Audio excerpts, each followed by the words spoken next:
Meio ambiente, turismo, desenvolvimento. Bem-vindos ao Alfa Tour, programa apresentado aqui na Rede Alfa. Hoje, nossa convidada, doutora engenheira agrônoma, especialista em gestão ambiental. Estou aqui com a doutora Daniela Traffi. Seja muito bem-vinda ao nosso programa, doutora Dani. Posso chamar a doutora Dani, né? Doutora Dani, né?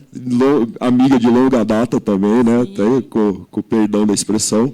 Estamos aqui hoje para trocar uma ideia, falar um pouco de Botucatu, falar um pouco do nosso meio ambiente, né, doutora? Especialidade aqui da nossa convidada de hoje. Seja muito bem-vinda. Obrigado, Douglas, pelo convite. É um prazer estar aqui. Agradeço também à Rede Alfa pela disponibilidade e a todos os ouvintes, né? Será um prazer esse bate-papo com você. Agradeço essa oportunidade. Doutora, estamos iniciando o programa Alfa Tour. É um programa onde a gente procura estabelecer aqui um diálogo a respeito da pasta do turismo, da pasta de desenvolvimento e de tudo que é abrangente, principalmente a sua área, em específico a área ambiental, né, com certeza, até pela sua formação de engenharia agrônoma, né? E me corrija se eu estiver errado, tá? Então, gostaria muito que você começasse esse programa falando a respeito um pouco da nossa cidade. Muita gente não faz nem ideia, né, do tipo de região onde a gente vive e de como isso, depois a gente vai entrar nessa questão, e de como isso influencia toda a questão do turismo, de como a gente quer atrair visitantes para a nossa cidade. Então, fica à vontade, doutora. Bom, Botucatu é uma cidade especial, né? Então, a gente está localizada no centro do estado de São Paulo, e isso traz para a gente alguns componentes extremamente importantes, não só de vias, né, de localizações, mas também os componentes que a gente tem aqui ambientais, físicos, né? Então, a gente tem aqui a cuesta, que é um fenômeno geomorfológico. Então, por conta da cuesta, a gente tem um macroclima, né? Um microclima, desculpa, diferente das outras regiões. E, com isso, alguns atributos ecológicos, ambientais, né, sociais, muito relevantes, né? Então, a gente também tem a universidade, que tem vários campos, a gente tem grandes empresas, grandes indústrias, e é uma cidade de se viver bem, né? Eu estou aqui há um tempo, não consegui ir embora. E, nesse período, eu tive a oportunidade de estudar Botucatu, né, que eu acho que é um grande privilégio, e estudar os atributos físicos e hidrológicos, ambientais da cidade, e tentar tentar retribuir de alguma forma tudo isso que eu aprendi aqui também, né? Então, a gente entende que Botucatu precisa avançar em alguns quesitos, e a gente pensar numa gestão ambiental, no planejamento, né?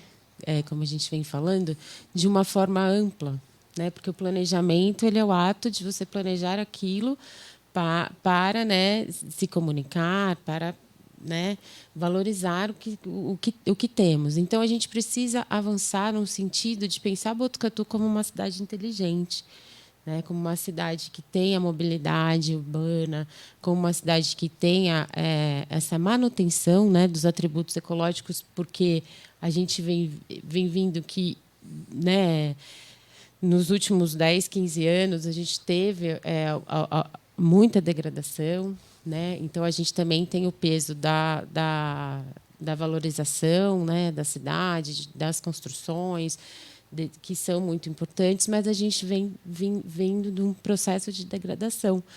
E aí esse processo ele pode deixar alguns passivos, né, para a gente, não só passivos ambientais, mas alguns outros tipos.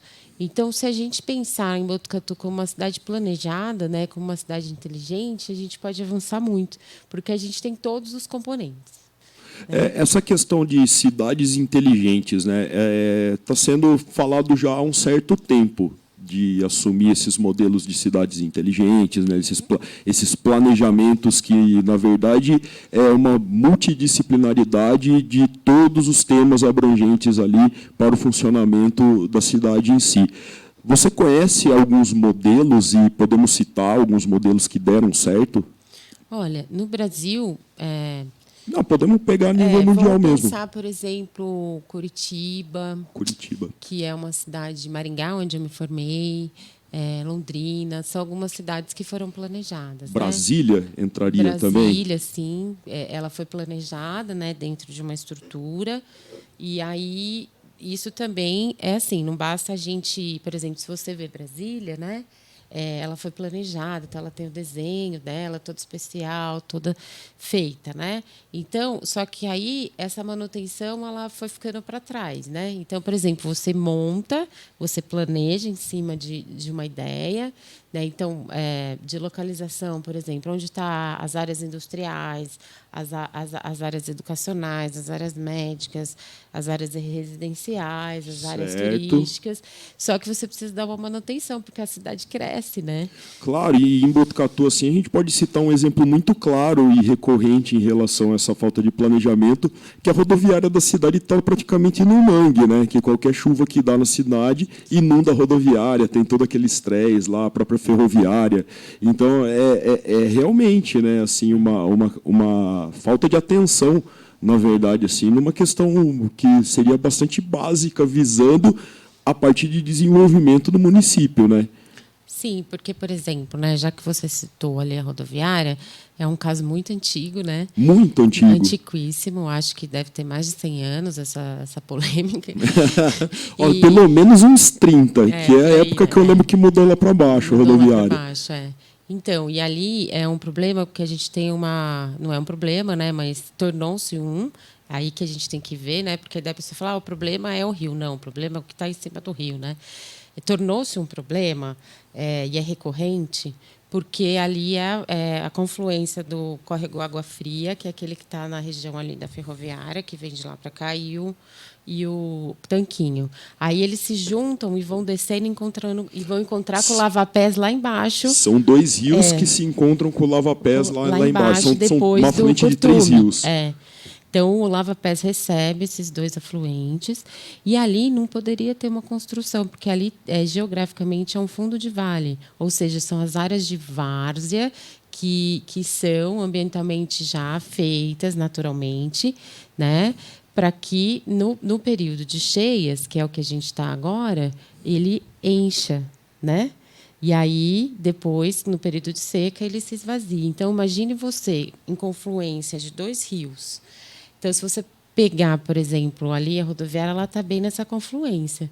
Então, geograficamente, ambientalmente, hidrologicamente falando, ela é feita para encher. E aí ela tem uma pavimentação em cima, né? Então, assim, o que vai acontecer? Enche. Né? Vocês concordam que enche? Enche. Só que enche com o quê? Com a rodoviária em cima, com o carro em cima, com o clube em cima, com a piscina do clube em cima, com um monte de gente em cima. Então, ela enche. Só que a diferença é que ela não tem a várzea, ela não tem a vegetação que faça. Então, eu acho que é um olhar urgente, né? Porque, por exemplo, aí a gente vem, Botucatu, apaixone-se, né? Que é um tema. Aí a pessoa já vai chegar por onde? Ela já chega na rodoviária, ela já chega, a rodoviária está alagada, ela já vai se apaixonar por isso, né? Então, assim, você entende que são pequenas nuances, são pequenos atos, são pequenos olhares, né? E é uma fala que cutuca, é uma fala que incomoda, porque as pessoas não conseguem resolver. Inclusive, eu vou até aproveitar o gancho que a gente está falando da rodoviária aqui e aproveitar que chegou uma reclamação em relação principalmente a alguns problemas de segurança no entorno da rodoviária também, que à noite, pessoas que estão desembarcando à noite, porque a rodoviária começou a receber também alguns ônibus. Algumas rotas, né, que estão parando aqui em determinados horários da noite, e a falta de segurança no entorno ali já foi sentida pela falta de iluminação ali da praça da rodoviária, pela própria falta de luminosidade dentro do prédio da rodoviária e pela falta de uma base ou da Guarda Municipal ou da própria Polícia Militar lá, até para compelir ali alguns elementos que estão circulando ali em determinados horários, né? Então também já fica a nossa crítica em relação a isso. Para você ver, né? A gente começa falando de Bahia, de hidrografia, e acaba falando até em segurança, de tão abrangente que é as pequenas coisas, né? Como você mesmo disse. E, bom, mas está aí, já temos um belo problema na mão, já não é de hoje, que é esse problema da rodoviária, um problema ambiental, né, até pegando social, ambiental, que vai interferir diretamente na questão do turismo, como a gente está falando, né? A questão de a pessoa chega para visitar a cidade pela rodoviária, já chega e dá de cara com essa certa situação. O como isso pontua contra a própria cidade, né? É até estranho, mas é uma realidade. Mas, bom, voltando na questão ambiental, você acha realmente assim que se tivesse esse olhar, não sei se paliativo, mas esse olhar, principalmente na questão da reconstrução das matas ciliares, porque a gente está falando da mata ciliar de 3 rios, será mesmo que a canalização de um desses rios também é o caminho? Sabe, da onde que está vindo essa indicação para ser realizada tal obra? Então, são perguntas também que a gente gostaria de ter uma resposta e saber, pelo menos, se é o melhor caminho, se a gente não teria alternativas para lidar com isso. Alternativas existem, né? Então, eu acho que o próximo gestor público de Botucatu, ele tem que pensar muito bem. Né, para onde Botucatu quer ir? Né? Eu acho que é uma pergunta que tem que ser respondida diariamente. Então é difícil, né? Então, para onde a gente quer ir? Então, quando você fala ali daquela situação da confluência desses 3 rios, né? A gente tem uma tríade ali muito importante. É a questão ambiental, a falta de planejamento, aí a gente vê o problema social, e aí a gente começa a ter outros problemas até de saúde pública também, né? Porque quando inundou ali o clube, a gente teve um problema sério, né? Então, assim, eu gostaria que o próximo gestor fizesse essa pergunta: para onde Botucatu quer ir, né? Mas em todos os sentidos. Não, então vai ser uma maluquice, não. Então a gente tem que pensar, ambientalmente falando, talvez que seja mais o meu tema, né? Que eu tenha mais consiga surfar melhor. Propriedade, né, doutora? Nem tanta, mas que consiga doutora, desculpa aí. Surfar melhor nessa onda. Eu penso que a gente está muito estagnado, né? Porque a gente começa a fazer as mesmas coisas de muito tempo atrás e a gente vê que isso já não é mais efetivo. Por quê? Porque a gente precisa de uma orientação. E eu sinto que Botucatu está desorientado mentalmente, sabe? Então, por que não responde essa pergunta? Ou por que não se faz essa pergunta, né? Então, acredito até que tenha, né, uma força aí de vontade para fazer, mas eu acho que não é suficiente, porque a gente está cometendo uns erros muito grotescos, né, em relação a isso. Então, por exemplo, um lava-pés é o principal rio, né, de Botucatu, que corta, sai ali daquela região da Escola Meio Ambiente, atravessa a cidade inteira e vai desaguar para baixo ali do Lajeado, lá no Rio Bonito. Então, a gente ouve falar de vários temas, né? Então, a gente precisa arrumar a calha do rio e tal, a gente precisa pavimentar. Existia uma vontade do seu Henrique Monteferrante, conheceu ele, né? Aquele senhorzinho, ele era muito importante aqui na cidade, ele queria fazer as marginais do lava-pés, do tanquinho, queria marginalizar tudo, porque na cabeça dele, né?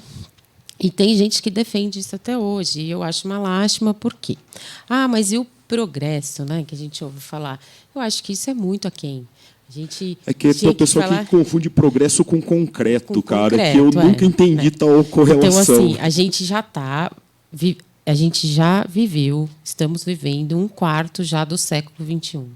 Né? Estamos em 2024, então daqui a 75 anos a gente vai estar em 2100.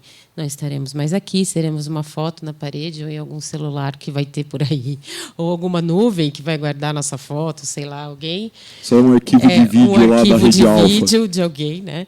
Porque nas casas antigas tinham as fotos, né? Agora eu não sei como vai ser. Então, assim, por que a gente não pensa nisso?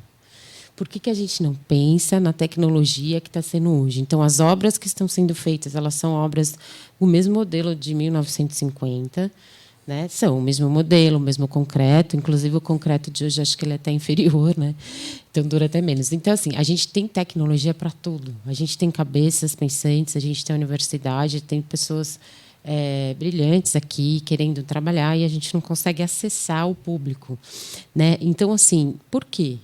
Eu te faço essa pergunta também e eu fico indignada com certas posturas, né? A gente tem que fazer tal obra, sim, ela tem um valor social, ela gera impacto, gera, desde que o ser humano está habitando, a gente gera impacto. Mas que tipo de impacto, né? Então, veja, a gente gera todo um impacto e aí depois a gente vem voltando.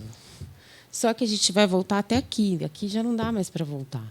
Então, a gente está falando de emergência climática, e esse é o tema, não é mais mudança climática, não é um evento, não vai acontecer amanhã, ele está acontecendo. Gradativamente, mas de forma impactante. Né? Então, assim, eu li essa semana, numa carta da ONU, que eles publicaram, estão fazendo um estudo, inclusive com a USP, né, o Departamento de Oceanografia, de Geologia, e que 90% dos municípios brasileiros não estão preparados para as mudanças climáticas. Aí você fala, nossa, mas tinha que ter uma preparação? Tinha. Você entendeu que não era um evento? Então vamos convidar todo mundo para a mudança climática que vai acontecer amanhã. Não, ela veio acontecendo. Então, como os municípios, os gestores públicos, né, a sociedade civil também, nós, né, vamos falar de nós, porque eu acho que a palavra somos é uma palavra muito importante quando a gente fala de cidade, né? Então, a gente não veio tendo esse olhar. Então, um fez aqui, o outro fez ali. Aí, o outro veio, estragou o que o outro fez, aí fica. Então, assim, por que a gente não se preparou? Porque não existe esse olhar, porque a gente não responde essa pergunta. Para onde a minha cidade quer ir? Como gestor público, para onde eu quero ir? Né? Então, a gente precisa de infraestrutura, a gente precisa de financiamentos, a gente precisa, principalmente, da pergunta. Né? Porque, se a gente não souber para onde a gente quer ir como cidade, fica difícil, porque aí você vê essa desorganização, né, que existe. Então, um está fazendo um negócio, aí você vê o outro fazendo outro, aí um departamento não se comunica com o outro, né? Então, existe uma dependência, né, da estrutura pública, ela é montada, ela tem uma interdependência, e isso eu acho super positivo. E aí a gente vê que não há uma comunicação. Aí depois, por exemplo, que é gerado um passivo ambiental legal, né, alguma infração, alguma coisa, aí vem, nossa, aconteceu tal coisa. Mas, assim, o que a gente poderia fazer? Né? Então, assim, se a gente for pensar no Lava Pés, né, que é o principal corpo hídrico de Botucatu, ele tem um papel extremamente importante, histórico, inclusive. A gente está fazendo essas obras que eu acho que eu estou bem por fora, eu passei para ver, né? Eu acho que é importante essa contenção, mas assim, e aí, né? As pessoas elas não sabem o que está acontecendo e por que isso está acontecendo, né? E uma coisa que eu acho que é muito ruim é você pegar nome e dar as coisas sem ser, por exemplo, o Parque Linear do Lava Pés não vai ser um parque linear, né? Ele pode ser um parque ali do lado, mas um parque linear que vai ter supressão de vegetação, ou seja, retirada de vegetação, e vai ter pavimentação, como é que isso funciona, né? Porque o parque linear é um nome, inclusive, dado pela IUCN, né? Foram pesquisadores, né, de áreas protegidas que fizeram isso, deram essa nomeação, que seria: você tem um rio, você recupera toda a mata ciliar em volta, toda aquela faixa de vegetação, que inclusive é obrigatória por lei, e ali, para você ter um aproveitamento, né, turístico, ecológico, você pode fazer esse parque. Então, você pode colocar bancos, colocar uma via de bicicleta, uma via de caminhada, para a pessoa ter o turismo contemplativo também, que é muito importante, né, que a gente faz isso toda hora e a gente não percebe e não dá o nome, né? Então, assim, veja, é uma obra, né? Então, aí faz-se um projeto muito bonito, com um monte de gente andando, passeando, tal, mas um exemplo também é a igrejinha de Santo Antônio, assim, lá do turismo contemplativo. Só que quando a gente chama alguma coisa de parque linear, a primeira função do parque linear é a função ambiental, não é a função estrutural. Então, certo. Se eu falar que aquilo é um parque linear, eu vou ter que priorizar a função ambiental e ecológica e hidrológica que tem aquilo. E estão tirando essas funções, porque tem que pavimentar, porque tem que construir, porque tem que arrumar. Ok. Então, não chama de parque linear. Entendeu? Porque a população, eu sei do que eu estou falando. Eu estou falando para os pares, então eu estou falando para a gente que entende do assunto. Mas tem gente que não tem a ideia. Mas você está falando que aquilo não é bom. Eu não estou falando que não é bom. Estou falando que chama de parque só. Tudo bem. Agora, você está categorizando, você entendeu? Você colocou, quando você fala parque linear, você está colocando ele dentro de uma categoria. Né? Porque o parque ele não poderia ter expressão de vegetação, né? Retirada, certo. Ele teria que manter essa estrutura linear de acordo com o desenho do rio para manter a função hidrológica. E, ao mesmo tempo, você mantém a função hidrológica, que é a função da mata ciliar, e a função ambiental, né? E também a função turística. Não, principalmente, até por manter a função ambiental, é a condição ideal para aquilo se tornar, ter essa função turística, sim, esse valor agregado. Porque, se não tiver aquela condição ambiental, do que a gente está falando? Estamos falando ali de um lugar que já está totalmente alterado. Né? E alterado assim, até por conta que existem certas obras que visam esse olhar turístico, até por isso existem essas alterações, mas o que não está sendo o caso também, né, está sendo feito algo que é muito importante nessa crítica, que eu acho que a gente deve fazê-la, né? É isso. Então, você tira essa função, dá o nome que não é o nome, e aí o rio Lava-Pés, o que vai acontecer com ele? Né? Ali está mais ou menos na metade dele, né? Que ali ele está passando, né?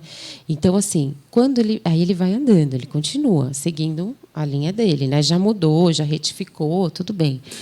Mas acho que antes de você falar o que vai acontecer com o rio Lava-Pés, vamos dar um rápido intervalo e, na volta, você vai falar para a gente o que vai acontecer aí, o que vai seguir.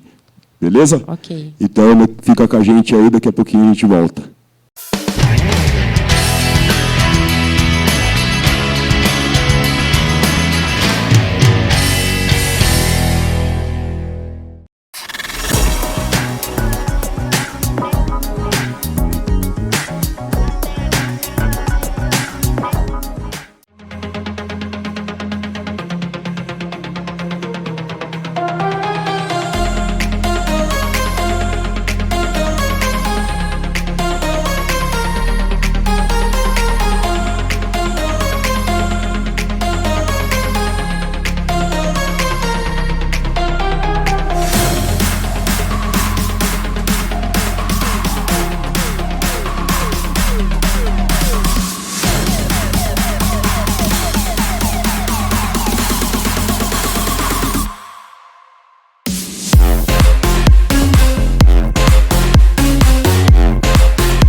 Estamos de volta com o Alpha Tour, eu, Douglas Iglesias, acompanhado aqui da doutora Dani Traffi.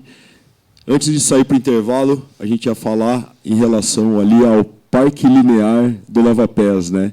Então, a gente já tinha se aprofundado no assunto e terminamos no que vai acontecer com a questão ali da falta de foco hídrico do nosso rio. Por favor, doutora, fica à vontade. Então, aí, como a gente estava falando, né? Então, vai ter essa obra. Formulei certa a pergunta, né? Sim, claro. Senti meio travado aqui. Está ótimo. Então, beleza, vamos lá. Está super bom. Aí, o que hidrologicamente, né, pode acontecer? Então, a gente pavimenta, porque precisa as margens, né? Ali o talude precisa ser contido, né? Então, precisa também aprofundar ali o leito. Só que é uma obra de engenharia, cimento, né? E aí, quando ali já está, acho que já na metade do curso, aí ele vai vindo, ele vai continuar atravessando a cidade, recebendo lixo, recebendo, né? Aí, quando ele respira um pouco, que ele depois da rodoviária, a hora que entra ali atrás do antigo curtume, ele já começa a mudar a geologia ali, então é uma... Por isso que o lajeado chama lajeado, porque é uma laje, né? Certo. Então, ele começa a autodepurar, então ele, né, com esse movimento, ele consegue oxigenar melhor e tal. Só que a gente não esquece que ele veio recebendo isso, né? Então, ele vem recebendo esse dano desde lá de cima. Então, e tem outra, né? Quando a gente tira a margem, quando a gente tira a mata ciliar, além da gente perder a função hidrológica do rio, a gente também tem um aumento da velocidade da água. Então, quando chove, imagina, né? Se você jogar um copo d'água numa grama, ele vai parar ali e já capta. Se você jogar numa descida igual essa aqui nossa, ela vai com uma grande velocidade. Então, pode acontecer esse dano também, né? Então, o que a gente vê é isso. Dependendo do volume da água que cair ali, vai pegar um embalo que e vai. E aí, vai virar um trem de carga o negócio. Só que, assim, ali vai ser uma área de escoamento, porque o rio, na verdade, a gente tem a nascente, então, onde a gente está, ele nasce, né? Então, ele tinha que ter toda essa manutenção hídrica do começo ao fim, para ele, né? A gente sabe que passa dentro da cidade, que tem esses... intervalos aí, mas assim, você entendeu? Onde que está esse pensamento voltado para isso? Né? E ele é muito importante, porque, além dele ser o principal corpo hídrico de Botucatu, ele vai alimentar lá o Rio Bonito. E aí ele vai juntar lá com o Rio Piracicaba e vai descer embora para o Tietê. Né? Que a gente está aqui na bacia, ele pertence à bacia do Sorocaba Médio Tietê. Então, ainda tem esse componente. Eu vou estar negativando um corpo hídrico maior, né? E depois, lá embaixo, quem vai estar recebendo? Não, e assim, é impactante mesmo a gente ouvir uma coisa dessas, justamente até por conta da chuva que caiu em 2020, né, dia 10 de fevereiro de 2020, dia fatídico que destruiu a cidade inteira, que caiu pelo menos uma dúzia de pontes, né, e foi pelo menos umas 5 ali, que passam ali pelo lava-pés. E os projetos de ponte foram feitos do mesmo jeito, né? Eles foram feitos exatamente da mesma forma que eram os que caíram. Então, assim, se a gente pensar da forma lógica, correta, esse rio sendo... não é pavimentado? Qual que é o termo? Desculpa. Pavimentado. É pavimentado mesmo ali, né? Canalizado. Então, pode ser que o embalo seja muito maior se cair um volume de água igual ou maior aquele que caiu em 2020 e que aquelas pontes ali, então, se cair um volume de água dessa magnitude, então tá fadado a cair de novo. Podemos afirmar isso daí. Eu não sei se é uma afirmação, mas vamos voltar à primeira pergunta. Para onde Botucatu quer ir?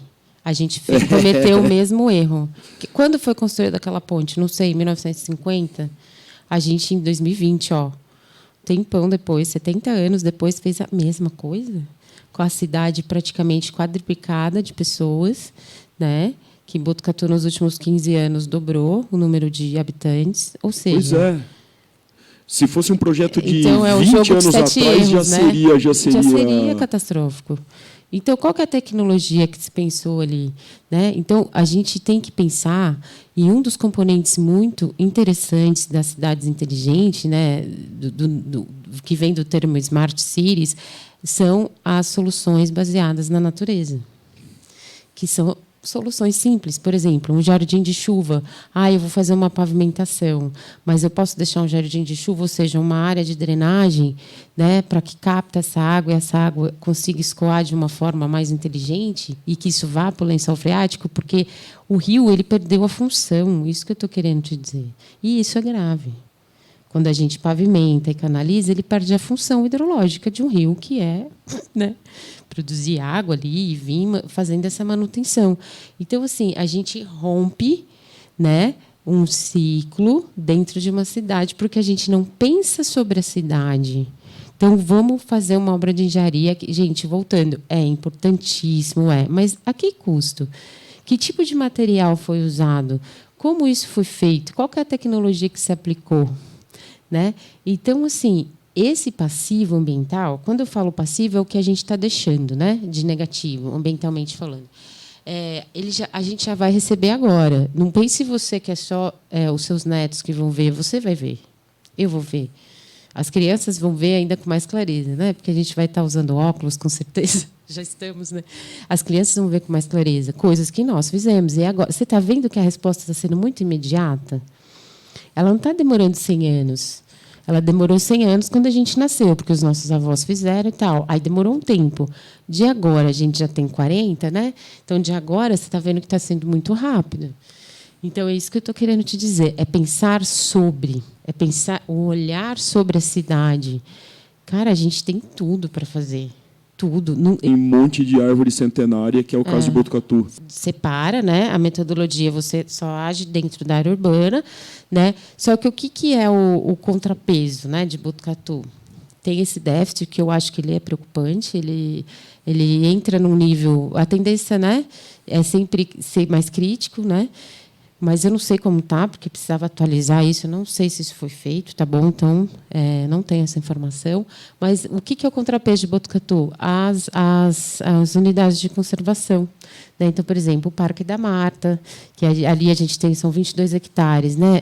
De mata, a gente deve ter uns 16, 18, então é um contrapeso importante. Vamos conversar com a Edilene também. Nos próximos dias, a Edilene vai estar aqui conversando com a gente também, que é coordenadora do Parque da Marta. Sim. Lá. Então, é muito importante, né, esse contrabalanço, mas usar, também, como eu estou te falando, é uma unidade de conservação de proteção integral, que, dentro dos usos, é o mais restritivo.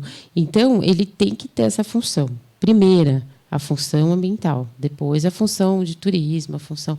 Você entendeu? Então, entra nesse contrabalanço. Com certeza, mas é justamente, se ele exercer a função ambiental, que é a função natural dele, é isso que vai tornar ele um subproduto do turismo. Sim. Sabe? É ele exercer a função natural. É exatamente, é isso que precisa, é isso que é necessário, e é isso que formou uma cidade em volta dele, né? Exatamente. Ele exercendo a função natural. Então, eu acho que, para a gente ir finalizando, né, a gente, voltando lá, que a gente é muito assunto, é um assunto que eu gosto muito de falar também, e também estou à disposição para quem tiver dúvidas e quiser conversar mais sobre. Por favor.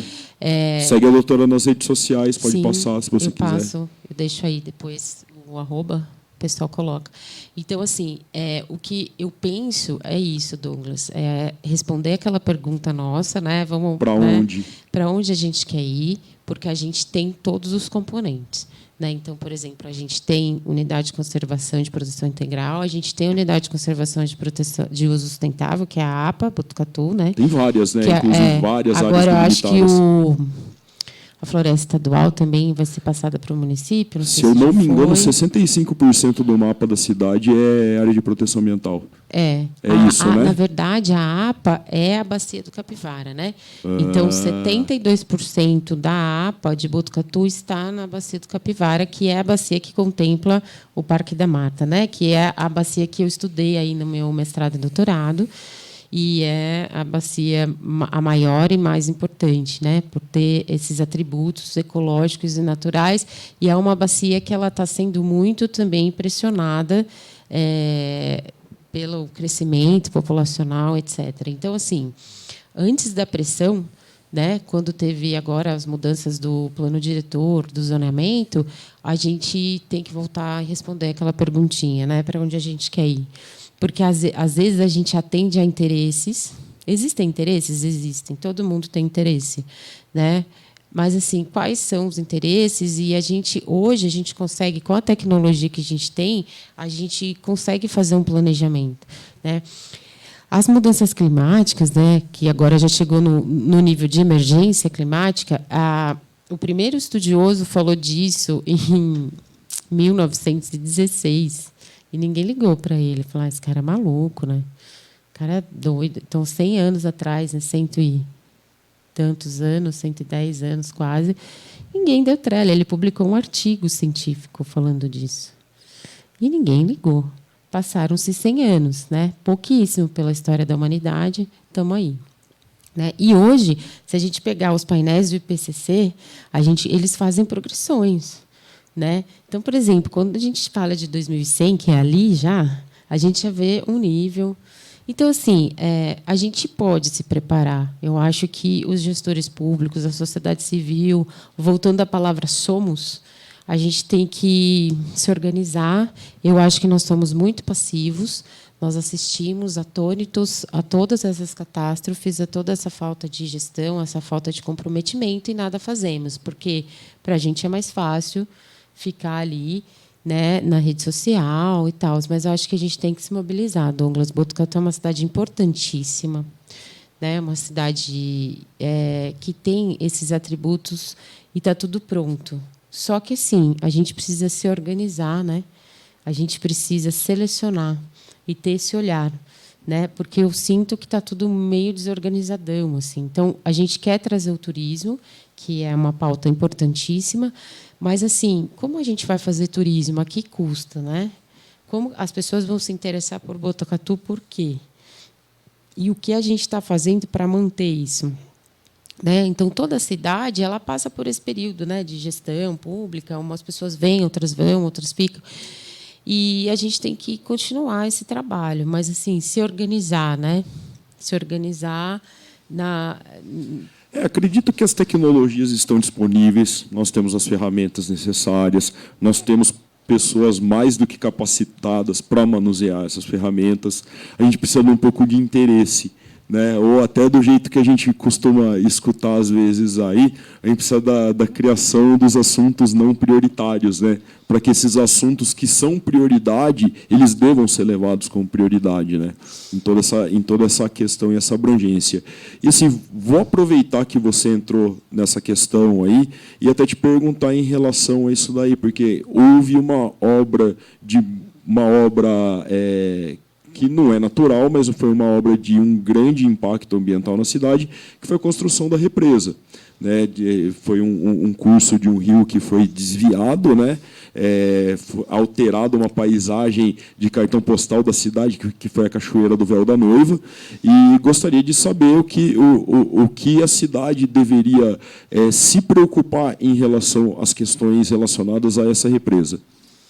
Olha, a represa é um assunto um tanto quanto polêmico, né? Assim, no sentido por isso, porque a gente não se comunica, né? E a gente não responde a perguntinha, né? Para onde a gente quer ir.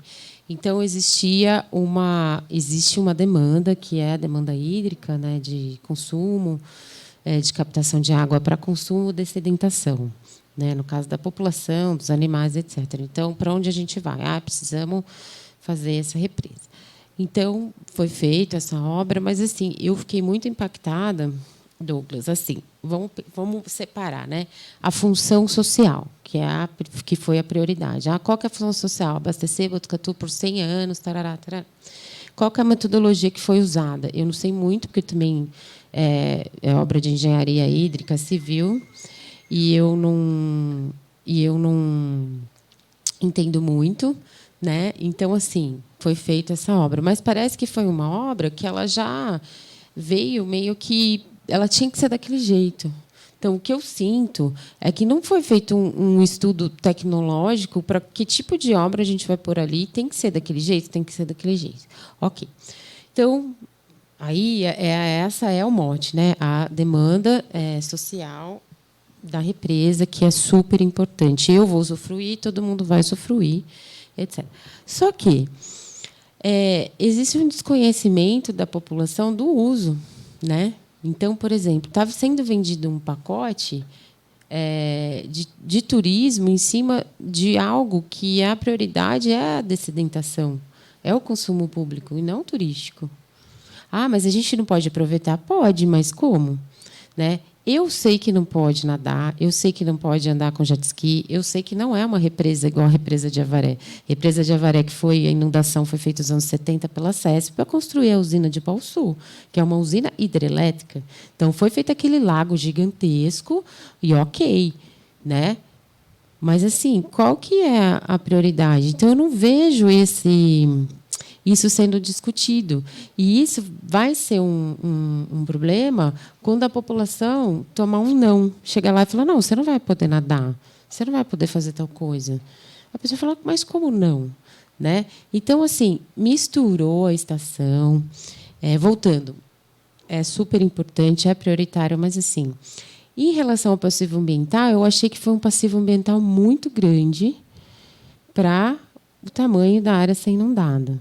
E, assim, em relação aos estudos técnicos, né, de exigência da legislação, até onde eu sei, alguns requisitos, parece que só foi feito um RAP, que é um relatório ambiental preliminar, que, a meu ver, eu estou falando a minha visão de especialista, tá? Eu achei muito raso para o tamanho do passivo ambiental que foi gerado ali. Né? Porque um RAP ele não vai te exigir, por exemplo, um levantamento de fauna. Ele não vai te exigir um... Isso nos atrela toda a questão dos tamanduás que estão sendo encontrados e atropelados aí nas rodovias no entorno da obra, né? Assim, não posso afirmar, né, porque também não sou uma estudiosa de fauna, mas assim, o RAP ele não te pede para você fazer um levantamento florístico, ou seja, quais as espécies, né? Ele vai te pedir o que tem na região para você mapear o que é, para onde vai, para onde não vai. Entendeu? Ele não faz o levantamento de ictiofauna. A gente sabe que tem uma região ali naquele cerrado que a gente tem algumas espécies de uns anfíbios, né? Até na floresta estadual, se não me engano, que o saudoso professor Jorge Gin catalogou. Tem algumas espécies de flora endêmicas, ou seja, que só acontecem aqui. Não tem um levantamento da mastofauna, ou seja, dos pequenos, médios e grandes mamíferos. Né? Não é avifauna, que é super importante ali, né? Porque é uma área de transição, né? Do Cerrado, Mata Atlântica ali, Cerradão. Então, tem muitas espécies transicionais, ou seja, elas circulam de um bioma para o outro. Então, assim, não foi feito isso, que isso é pedido num EIA, né? Pelo menos um EIA. Então, eu fiquei muito chocada da gente não ter isso. Mas aí, quando rebate isso lá na gestão pública, mas foi isso que pediram para a gente. Eu achei muito raso. Né? Então, acho que o município tinha, por obrigação, tudo bem, a legislação não pediu, vamos fazer. Botucatu é transição de Cerrado e Mata Atlântica. Né? A gente tem... Estamos exatamente na transição. Exatamente na transição. Não pediu? Vamos fazer. Vamos entregar isso para a população, porque eu não consigo responder essa resposta sua do tamanduá, que é super polêmica, inclusive. Não, super polêmica, né? Então, ninguém consegue provar. Mas é uma coincidência, porque as aparições começaram logo que se iniciaram as obras. Sim. Então, assim, não acredito muito em coincidência nesse sentido, né? Mas justamente por ser também a maior obra de maior impacto ambiental feita na nossa cidade, né? Acredito. E aí tem aquele fundo que tem os eucaliptos, são de alguma... mas ali só tem eucalipto. O eucalipto, mesmo sendo uma floresta plantada, ele gera um subbosque. Então, ele tem algumas espécies que transitam ali e usam aquele habitat por um tempo. Né? Então, assim... Aí, isso, eu, como especialista, me choquei de a gente não ter esse documento. Então, quando começa a entrar em confronto, né, quando começam a acontecer alguns fatos, né, e a gente entra nessa zona de conflito, a gente não tem como discutir, porque a gente não tem um documento técnico legal que comprove.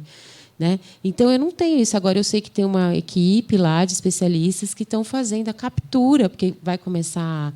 Eu não sei como anda a obra também, mas assim, eles estão capturando. Mas eles estão capturando o quê, se eles não sabem o que tem? Então, eles estão tentando catalogar o que tem. Olha para você ver o erro. Eu acho isso um erro grotesco. Porque, se eu já tivesse feito esse levantamento, eu já saberia o que tinha e quais as metodologias eu teria que usar e por que eu tenho que fazer isso ou não. Então, eu acho que, quando eu começar a encher, então vou ter algumas espécies que vão morrer. Né? Então, tem um pessoal fazendo essa captura dessa fauna que está ali, que está perdida, que não sabe para onde vai, estão fazendo esse resgate de fauna, que eu sei o que está acontecendo ali. Mas, para eu resgatar, você entende, Douglas? Eu tenho que ter tido um histórico. Né? Então, assim, será que a função social, né, quando a gente fala da sustentabilidade, que é o social, o econômico e o ambiental junto, ali só foi priorizado o social. Né? E o econômico, não sei, né? A que custa também está isso, mas e o ambiental? O ambiental foi feito em último plano. Né? E volto a dizer, eu fiquei assim, muito chocada, porque a função hidrológica ali... Porque, assim, foi feito... É um barramento, na verdade, né? Então, ele vai barrar, vai encher, e aí, a partir daí, faz a captação. Estou falando bem brevemente, que eu não sou engenheira disso. Então, assim, a função hidrológica da floresta ao redor... mas só tinha eucalipto ali fora. Não tem problema. Existe uma função hidrológica ali. E daquela floresta que tinha em volta, do Cerrado, da Mata Atlântica, foi perdida. Então, assim, a gente precisa tirar, aí a gente constrói para repor. Assim, você entende? Ficou dúbio? E aí, Sim. quando chega essa informação para a população, né, voltando, a população que talvez não tenha acesso a tanta informação que a gente tem, eles estão achando que vai ser uma represa de Avaré, e que as pessoas vão usufruir ali, que vão... Que vai ser só chegar, nadar, esticar a canga e tomar sol lá o dia inteiro. E assim, você entendeu? Então, assim, isso é muito preocupante. Quando a gente não responde a pergunta para onde eu quero ir, e eu não comunico à população, isso é gravíssimo. E eu acho que existe uma falta de comunicação muito grande. Né? Não, muito. Assim, e até vou até puxar um outro gancho, isso diz até em consideração ao tanto de cachoeiras que a gente tem na cidade. E, se você analisar, apenas 3 estão abertas ao público, que é a do Parque da Marta, a da Pavuna e tem mais uma, a Indiana, que são as 3 que estão abertas. O resto está tudo em propriedade privada. Elas não são consideradas abertas ao público. Então, as pessoas que vão nas outras cachoeiras da nossa cidade são considerados invasores.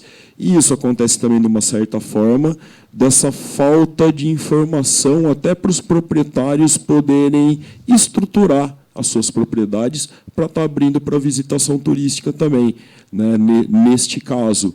Então, assim, eu concordo e sou totalmente a favor dessa questão informacional a respeito do ônus e do bônus que pode ser trazido para a cidade em todo esse leque atrelado ao turismo e ao desenvolvimento da cidade. E tem coisas que a população tem que saber que acaba fugindo da alçada.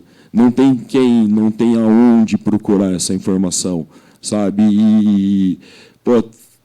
Seria o ideal se fosse transparente, né? Mas muitas vezes não é. E não estou falando que ninguém está fazendo isso por motivo ou tem motivo de não ser transparente e tudo mais. Mas é só uma falta ali na parte de comunicação mesmo, que deveria ser um pouco mais enxergada, até para colher mais opiniões, até de pessoas especializadas no assunto, né?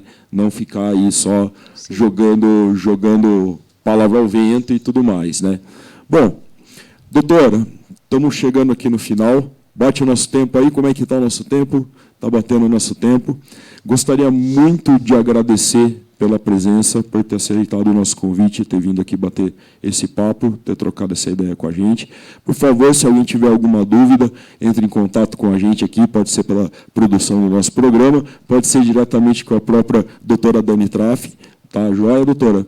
E pode partir para as considerações finais, para a gente estar terminando aqui o nosso Alpha Tour. Olha, eu agradeço muito a oportunidade e espero que a gente consiga mesmo responder essa pergunta, que a gente tenha um olhar para Botucatu muito propositivo. Né? Porque eu acho que essa questão, a gente faz algumas críticas dentro do que eu sei, do que eu estudei, mas a gente vê que a gente necessita avançar. E a população precisa também ter esse acesso a essas informações. A gente precisa produzir material numa linguagem acessível, né, que é a aplicação da ciência. E a gente tem que pensar, né, que os gestores públicos, nós, como sociedade civil, precisamos caminhar nesse olhar, né, para onde Botucatu quer ir. Pensar em Botucatu numa estrutura que precisa atender essas pessoas que chegam, as pessoas que estão aqui, as pessoas que virão, pensando nesse cenário de onde a gente está, de ser uma cidade extremamente especial, mas eu acho que não basta ser só especial, porque todo mundo fala isso, Botucatu é muito bom, muito especial, o clima e tal. Eu acho que o clima em Botucatu, inclusive, já mudou bastante de quando eu estou aqui. Bastante, meu, né? Demais. E a gente tem sentido isso. Então, eu me coloco à disposição para qualquer dúvida, questão, para trabalhar junto, para fazer acontecer também, porque não adianta a gente ficar talvez só questionando, mas tem muita coisa que a gente pode avançar, e eu me coloco à disposição e agradeço a equipe da Alfa por essa disponibilidade, e a você, né, meu amigo de longa data. Muito obrigado. Obrigado, estamos juntos. Respondendo parte da pergunta, objetivamente já sabemos que não adianta andar que nem caranguejo. A resposta não está em ir para os lados, e sim em ir para frente. Avançamos. Tá? Muito obrigado por estarem conosco aqui nesse Alfa Tour. Desejo a todos uma excelente semana e até o próximo.